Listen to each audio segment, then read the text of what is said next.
Is Himalayan Burn Drops really the miracle supplement it claims to be, or is it just another product overloaded with promises that don't quite add up? Today, I'm diving deep into this trending fat-burning formula to help you figure out if it's legit or just a waste of money.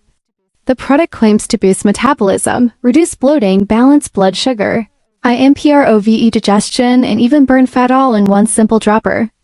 Sounds amazing, right? But as I dug into the details, I noticed several red flags that make you pause before hitting that buy button. For starters, the official website is missing some key information, like a clear return policy in terms of service, which is a huge warning sign for any supplement company.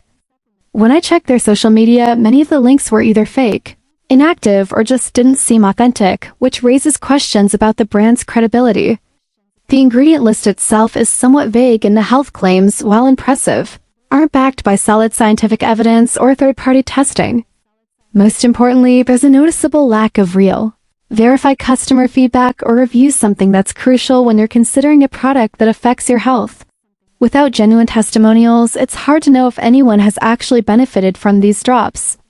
Overall, Himalayan Burn Drops feels like a product that's more about marketing hype than real results. So if you're thinking about trying it, proceed with caution and make sure you don't overlook these important warning signs before spending your money.